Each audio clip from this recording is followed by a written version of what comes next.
إن الحمد لله نحمده ونستعينه ونستغفره ونعوذ بالله من شرور أنفسنا ومن سيئات أعمالنا من يهده الله فلا مضل له ومن يضلل فلا هادي له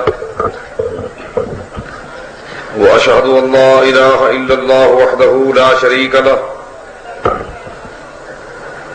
وأشهد أن محمدا عبده ورسوله اللهم صل على محمد وعلى آل محمد كما صليت على إبراهيم وعلى آل إبراهيم إنك حميد مجيد اللهم بارك على محمد وعلى آل محمد كما باركت على إبراهيم وعلى آل إبراهيم إنك حميد مجيد من يطع الله ورسوله فقد رشد واهتدى ومن يعص الله ورسوله فقد ضل وغوى أما بعد فإن أصدق الكلام كلام الله وأحسن الهدي هدي محمد صلى الله عليه وسلم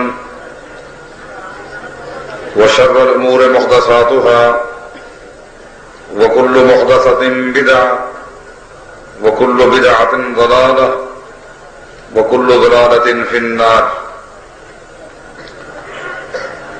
أعوذ بالله من الشيطان الرجيم بسم الله الرحمن الرحيم يا أيها الذين آمنوا اطیعوا اللہ واطیعوا الرسول ولا تبطلوا اعمالکم.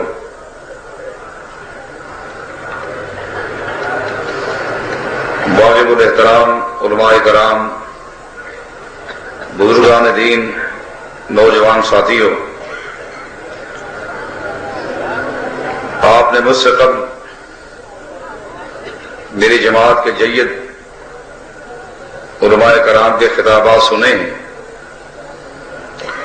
اور میرے بعد بھی یہ سلسلہ جاری و ساری رہے گا.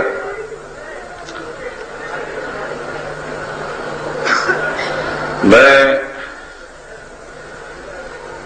اس نشست کے اندر صرف ایک حدیث کی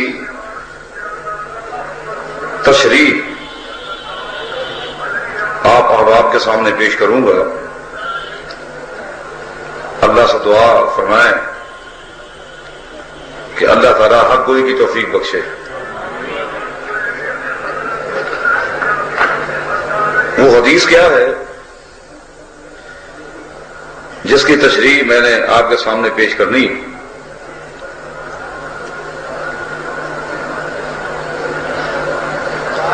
رسول اکرم صلی اللہ علیہ وسلم نے اپنے ایک فرمان کے اندر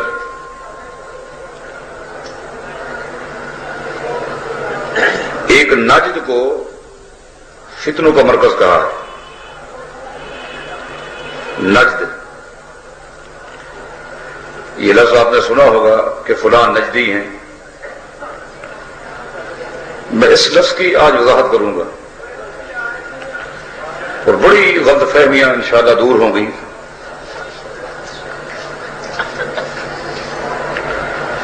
ایک حدیث میں نبی علیہ الصلوۃ والسلام نے ایک نجد کو فتنوں کا مرکز کہا ہے.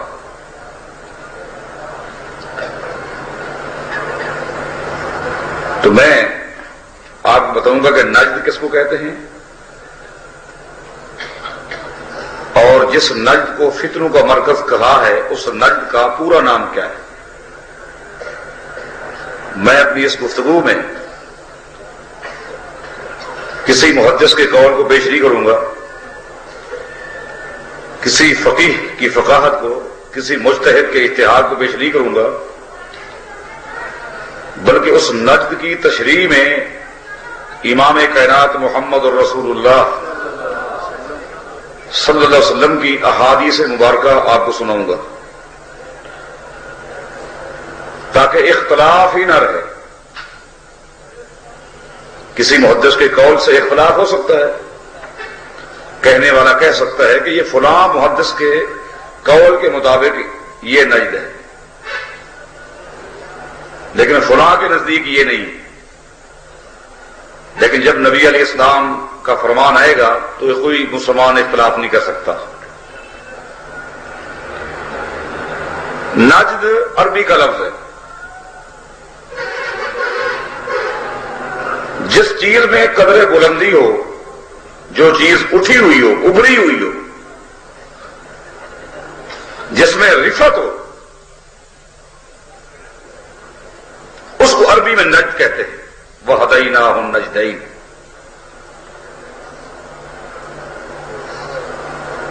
عرب کے اندر 12 علاقے ایسے ہیں. میں جتنی گفتگو کروں گا اس چیلنج کے ساتھ کروں گا کہ اگر میرے کسی جملے سے کسی کو اختلاف ہے، وہ میری گفتگو کے دوران ہی پرچی کی شکل میں اس نقطے کو واضح کرے. کسی کی جرت ہے. عرب کے اندر 12 علاقے ایسے ہیں جن علاقوں کے ساتھ نجد کا لفظ استعمال ہوتا ہے. مثلا نجد اخا، نجد آلوس، نجد خال، نجد عقاب، نجد کبکب، نجد یمن، نجد عراق. 12 علاقے ہیں جن علاقوں کے ساتھ نجد کا لفظ لگتا ہے. بات سمجھ آ رہی ہے؟ 12 علاقے. اب پتا چلا کہ سرزمین عرب کے اندر ایک نجد نہیں ہے، 2 نجد نہیں ہے، بلکہ کتنے ہیں؟ 12 نجد. اب چونکہ نبی علیہ الصلوۃ والسلام نے 12 نجود کو فتنوں کا مرکز نہیں کہا بلکہ ایک نجد کو فتنوں کا مرکز کہا ہے. اب دیکھنا یہ کہ وہ کون سا نجد ہے. فتنوں کا مرکز ایک نجد ہے، وہ کون سا ہے؟ آئیے نبی علیہ الصلوۃ والسلام کی احادیث کی روشنی میں آپ کو تھوڑا سا